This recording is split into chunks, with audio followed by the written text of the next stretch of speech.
Current affair में आपने सबसे लास्ट पॉइंट कौन सा नोट किया था? भारत नेट प्रोजेक्ट के बारे में।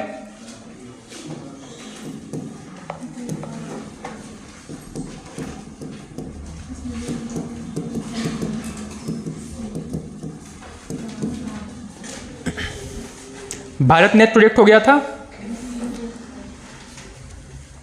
किस वर्ष लागू किया गया था भारत नेट प्रोजेक्ट? पहले किस नाम से संचालित था? भारत नेट प्रोजेक्ट 2011 में भी संचालित था, किस नाम से? राष्ट्रीय ऑप्टिकल फाइबर नेटवर्क के नाम से संचालित था। इसमें जो न्यूनतम टैरिफ है कितने रुपए का है? 399 का। इसमें टारगेट कितने गांवों को किया गया है? नए टारगेट के अनुसार 6.4 लाख गांव। इनको किस तरीके का कनेक्शन दिया जाएगा? यहां पे ब्रॉडबैंड कनेक्शन दिया जाएगा। ठीक है, 6.4 लाख गांव अभी नए लक्ष्य के हिसाब से टारगेटेड है, जहां पे मिनिमम 399 रुपए का प्लान वाला ब्रॉडबैंड कनेक्शन दिया जाना है। ठीक है, नेक्स्ट करंट अफेयर उसी सीक्वेंस में नोट करते चलेंगे। नेक्स्ट है Durand cup.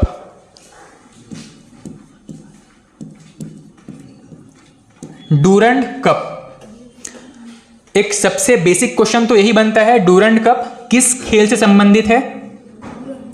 Cricket, hockey, football या स्विमिंग? किससे संबंधित है? ये फुटबॉल से संबंधित है। ठीक, डूरंड कप किस खेल से संबंधित है? फुटबॉल से संबंधित है। इसमें नेक्स्ट पॉइंट नोट कीजिएगा,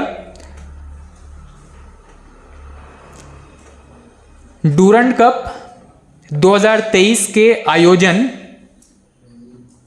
डूरंड कप 2023 के आयोजन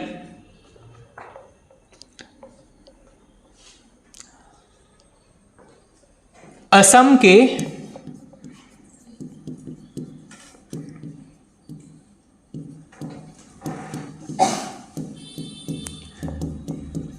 कोकराझार में संपन्न हुए।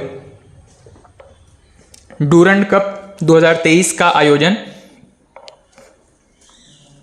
असम के कोकराझार में संपन्न हुए।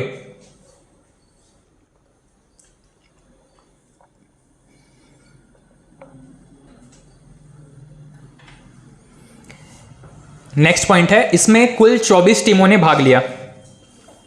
नेक्स्ट पॉइंट है, इसमें कुल 24 टीमों ने भाग लिया। प्रीवियस ईयर्स में जैसे जैसे प्रश्न पूछे गए हैं उसी के हिसाब से उस ट्रेंड को ध्यान में रख करके अपन करंट अफेयर्स नोट कर रहे हैं। ठीक है, तो कई ऐसे इवेंट हैं जहां पे पूछे गए कि इस पर्टिकुलर इवेंट में कितने टीम्स में पार्टिसिपेट किया था। तो यहां पे डूरंड कप में कितने टीम थे? 24 टीम थे। नेक्स्ट करंट अफेयर है डूरंड कप के बारे में, इतनी चीजें थी। नेक्स्ट है राष्ट्रीय हथकरघा दिवस। नेक्स्ट नोट करेंगे, राष्ट्रीय हथकरघा दिवस।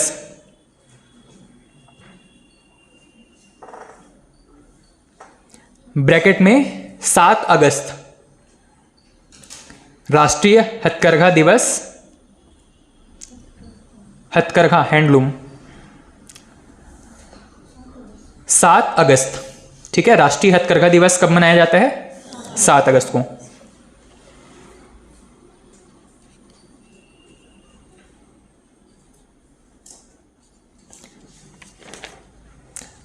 नेक्स्ट करंट अफेयर है सिकल सेल एनीमिया के बारे में।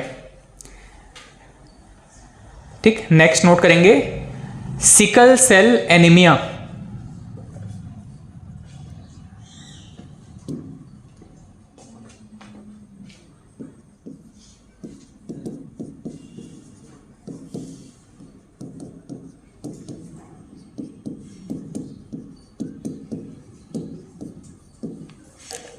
इसके बारे में पहले सुने आप सिकल सेल एनीमिया के बारे में? यह क्या चीज है? एक बीमारी है, एक आनुवांशिक बीमारी है। इसके लक्षण क्या है?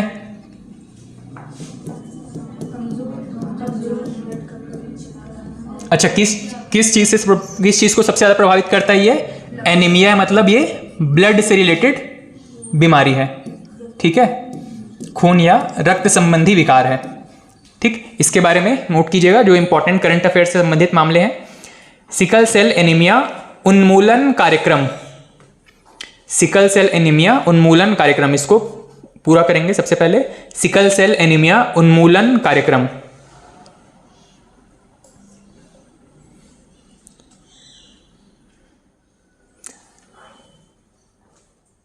इस कार्यक्रम की शुरुआत, नेक्स्ट पॉइंट है, इस कार्यक्रम की शुरुआत 1 जुलाई 2023 को हुई। 1 जुलाई 2023 को, उसी में कंटिन्यू कर लेंगे, शहडोल मध्य प्रदेश से की गई। 1 जुलाई 2023 को शहडोल मध्य प्रदेश के शहडोल जिले से शुरू किया गया।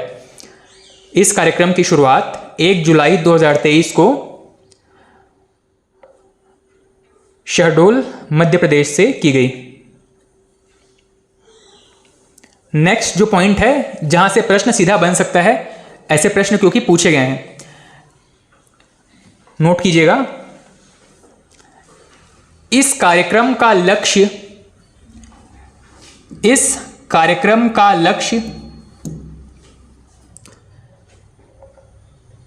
2047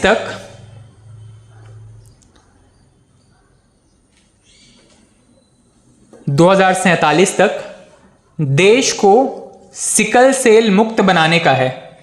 इस कार्यक्रम का लक्ष्य 2047 तक देश को सिकल सेल मुक्त बनाने का है। ठीक है, प्रीवियस एग्जाम्स में ऐसे क्वेश्चन पूछे गए हैं कि किसी पर्टिकुलर टारगेट के लिए अंतिम कौन सी तिथि निर्धारित की गई है, ठीक है, कब तक उसको प्राप्त करने का लक्ष्य रखा गया है। तो यहां पर सिकल सेल एनीमिया से मुक्त भारत जो है वो कब तक रखा गया है, इसका लक्ष्य 2047 तक। ठीक, नेक्स्ट पॉइंट है, सॉरी नेक्स्ट करंट अफेयर है, उसमें सिकल सेल के बारे में इतनी चीजें थी इंपॉर्टेंट। नेक्स्ट नोट करेंगे, नए संसद भवन का उद्घाटन, नए संसद भवन का उद्घाटन।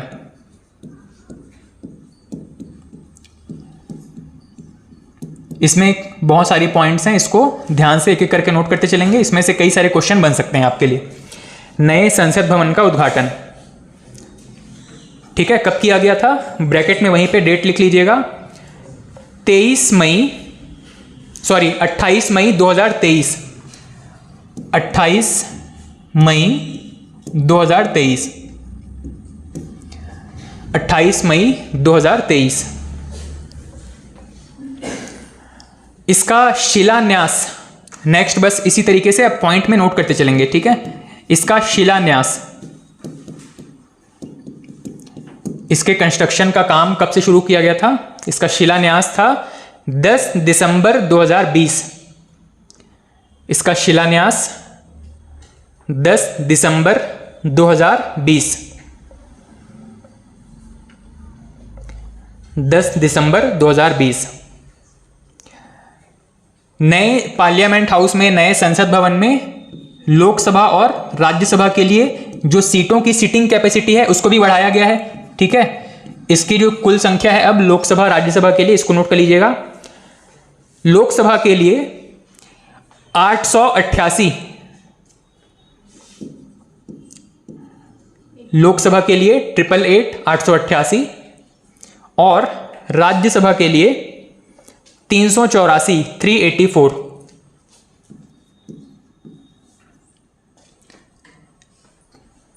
राज्यसभा के लिए 384 सदस्यों के बैठने की व्यवस्था है। 384 सदस्यों के बैठने की व्यवस्था है। नेक्स्ट पॉइंट है, इसका जो टोटल खर्च कितना आया है। नेक्स्ट पॉइंट है, इसका कुल लागत 862 करोड़ रुपए।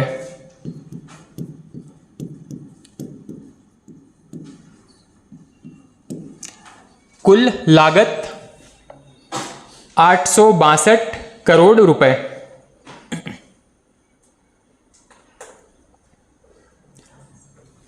$862 करोड़ रुपए।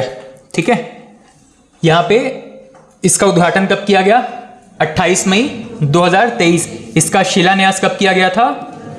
10 दिसंबर 2020 को। लोकसभा के लिए कितनी सीटें बनाई गई हैं? 888। राज्यसभा के लिए 384। इसकी कुल लागत कितनी रही है? 862 करोड़ रुपए। अब यहाँ पे संसद से संबंधित इतने इंपॉर्टेंट फैक्ट थे, पर यहाँ पे एक और शब्द जो है वो उस समय चर्चा पे था। एक इस तरीके की दंड या छड़ी, इस तरीके का एक दंड या छड़ी जो है वो प्रधानमंत्री को सौंपी गई थी। ठीक है, इसका नाम क्या था? इस छड़ी का नाम क्या था? सेंगोल।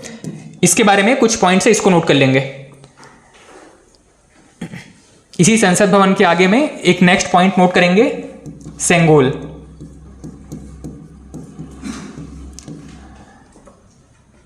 संसद भवन वाले टॉपिक में ही इसको नोट करेंगे, सेंगोल।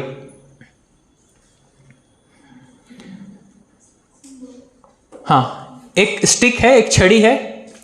जैसे पुराने समय में राजा महाराजा कोई छड़ी या एक तलवार लेकर के घूमते थे, जो तलवार या वो छड़ी जो है वो ट्रेडिशनल होती थी, मतलब उनको पीढ़ी दर पीढ़ी वो पास ऑन होती थी। वो सिंबल होता था कि अब सत्ता किसके हाथ में है। ठीक है, तो ये सेंगोल जो है वो वैसा ही एक छड़ी है, एक दंड है, एक स्टिक है। ठीक, इसमें सबसे पहले नोट करेंगे,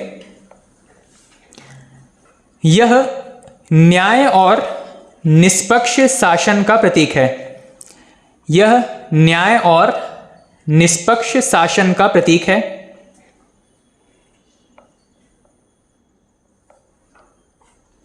यह न्याय और निष्पक्ष शासन का प्रतीक है।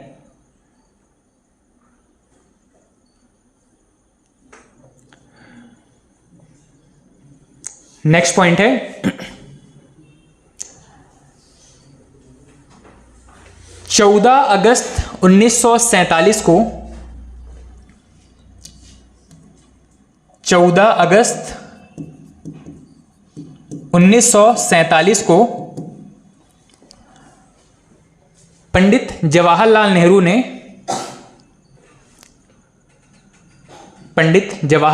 ने अंग्रेजों से यह सेंगोल ग्रहण किया था। अंग्रेजों से यह सेंगोल ग्रहण किया था। इसका मतलब था कि अब सत्ता का ट्रांसफर भारतीय प्रधानमंत्री को किया जा रहा है। ठीक है, 14 अगस्त 1947 को पंडित जवाहरलाल नेहरू ने इसे अंग्रेजों से ग्रहण किया था। नेक्स्ट पॉइंट है, इसका निर्माण, सेंगोल का निर्माण मद्रास के एक सुनार, सेंगोल का निर्माण मद्रास के एक सुनार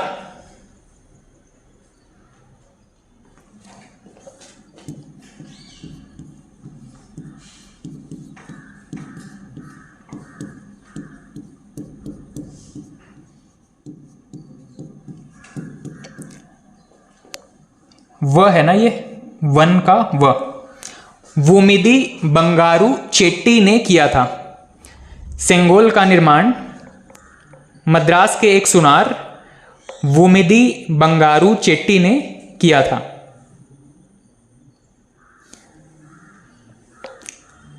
वुमिदी बंगारू चेट्टी ने किया था। नेक्स्ट पॉइंट है, चोल शासन के दौरान, चोर नहीं है, चोल है। इंडियन हिस्ट्री में एक अलग डायनेस्टी, एक किंगडम पढ़ते हैं, चोल डायनेस्टी, वहां पर है। चोल शासन के दौरान सत्ता हस्तांतरण के रूप में इसका प्रयोग होता था। चोल शासन के दौरान सत्ता हस्तांतरण के रूप में इसका प्रयोग होता था। जो नया राजा था उसको, पुराने राजा जो है वो इसको पास ऑन करते थे। चोल शासन के दौरान सत्ता हस्तांतरण के रूप में इसका प्रयोग होता था।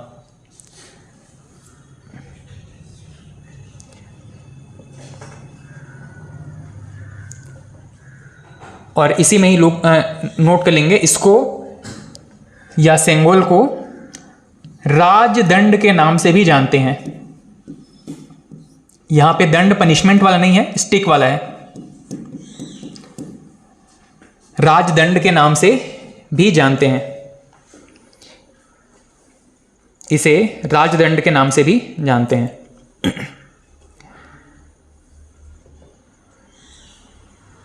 ठीक, तो नए पार्लियामेंट और पार्लियामेंट में जो पावर का ट्रांसफर है वो सेंगोल के रूप में अब वर्तमान प्रधानमंत्री को सेंगोल प्राप्त हुआ है और यही सेंगोल जो है वो अब संसद भवन में रखा गया है। ठीक, तो संसद से रिलेटेड इतने कुछ इंपॉर्टेंट पॉइंट्स हैं जहां पे क्वेश्चन फॉर्म हो सकते हैं। नेक्स्ट करंट अफेयर है, अभी वर्तमान में जितनी विपक्षी पार्टियां हैं, बीजेपी के खिलाफ जितनी पार्टियां हैं, इन्होंने मिल करके एक नई पार्टी, अपने एक दल का नया नाम रखा है। क्या नाम रखा गया? इंडिया। बस इसका फुल फॉर्म आपको पूछ सकता है। ठीक है, इसको नोट कर लीजिएगा। विपक्षी दलों ने 2024 चुनाव के लिए, विपक्षी दलों ने 2024 चुनाव के लिए इंडिया नामक नया गठबंधन बनाया है। इंडिया नामक नया गठबंधन बनाया है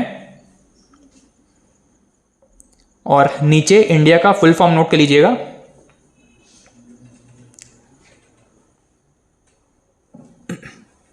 इंडिया का फुल फॉर्म नोट कर लीजिएगा, Indian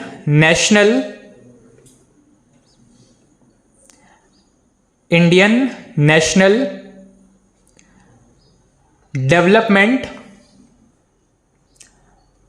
inclusive alliance.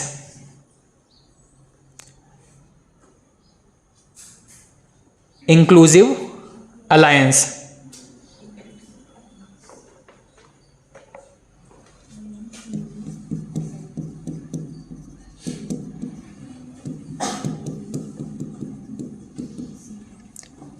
Inclusive alliance, ठीक है, Indian national development inclusive alliance. ठीक, यहां तक हो गया। इंक्लूसिव का मतलब है बहुत सारे डायमेंशंस को एक साथ मिलाना। जैसे कि एक व्यक्ति का विकास है, अगर किसी व्यक्ति का डेवलपमेंट या विकास करना है तो इसमें क्या क्या चीज़ें चाहिए? एक तो उसको हेल्थ चाहिए, हाँ हेल्थ चाहिए, एजुकेशन चाहिए, इसको फाइनेंशियल फ्रीडम भी चाहिए, फाइनेंशियल या वित्तीय स्वतंत्रता भी चाहिए। ठीक है, इसको राजनीतिक पावर भी चाहिए। ठीक है, इसको राजनीतिक पावर या राजनीति में इसको बोलने का मौका भी दिया जाना चाहिए। इस तरीके से जितने भी डायमेंशन एक व्यक्ति के विकास के लिए अगर उसको मिलते हैं, उसको वैसे विकास को हम क्या कहेंगे? Inclusive development. ठीक है, मतलब जहां पे बहुत सारे डायमेंशंस शामिल हो। इंक्लूसिव का मतलब क्या है? बहुत सारे डायमेंशंस को एक में शामिल करना। अलायंस का मतलब क्या होता है? गठबंधन या ग्रुप। अलायंस का मतलब होता है ग्रुप। बहुत सारे लोग जब आपस में मिलकर के कोई एक काम करते हैं उसको हम कहते हैं अलायंस, आपस में मिलना। ठीक, नेक्स्ट नोट कर लेंगे,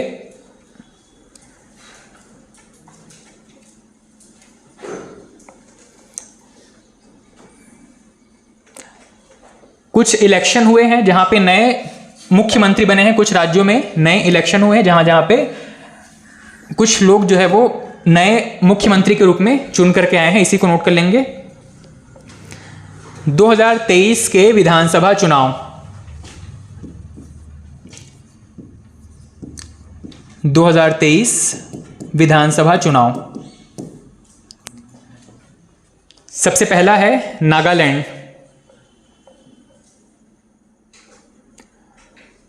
नागालैंड के नए मुख्यमंत्री बने हैं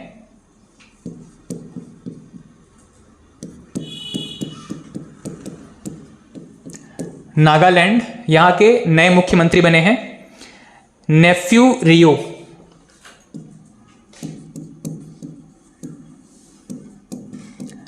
नेफ्यू रियो, नागालैंड के नए मुख्यमंत्री बने हैं नेफ्यू रियो। सेकंड है त्रिपुरा।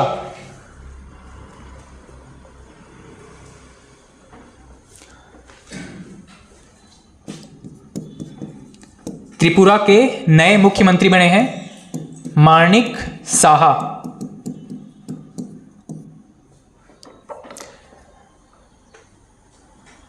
और नेक्स्ट है मेघालय।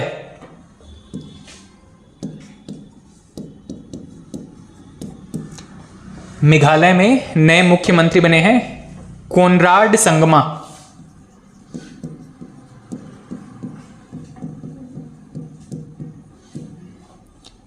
ठीक, 2023 में इन कुछ राज्यों में नए इलेक्शन हुए थे, विधानसभा इलेक्शंस। नागालैंड में नेफ्यू रियो, त्रिपुरा में माणिक साहा और मेघालय में कोनराड संगमा। ठीक, नेक्स्ट करंट अफेयर है miss India 2023। Miss India 2023, miss India 2023,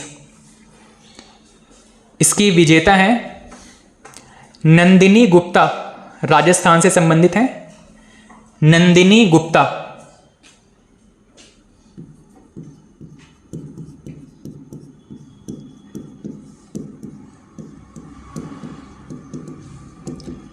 Nandini Gupta, Rajasthan.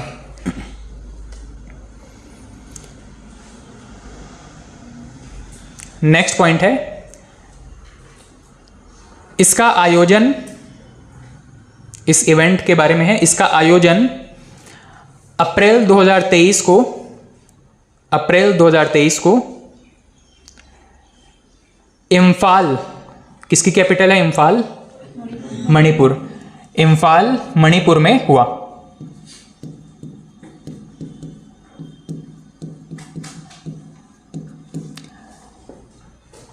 Nandini Gupta miss India 2023, अप्रैल 2023 में इसका आयोजन हुआ इम्फाल मणिपुर में।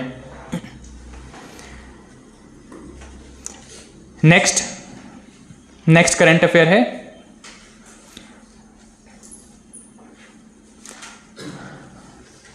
एक पर्वतारोही हैं, माउंट एवरेस्ट पे कई बार चढ़ाई कर चुके हैं,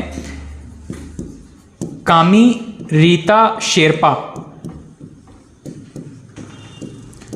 कामी रीता शेरपा, इनके बारे में कुछ इंपॉर्टेंट पॉइंट है। कामी रीता शेरपा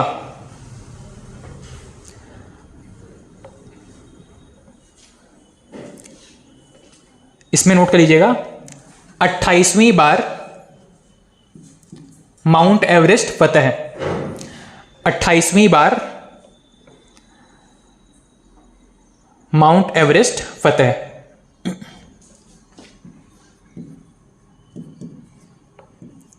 ठीक है, पहले ही 27 बार चढ़ाई कर चुके हैं, 28वीं बार 2023 में इन्होंने माउंट एवरेस्ट पर चढ़ाई की है। ठीक, तो कामी रीता शेरपा किस पर्वत पर चढ़ाई की इन्होंने? Mount Everest.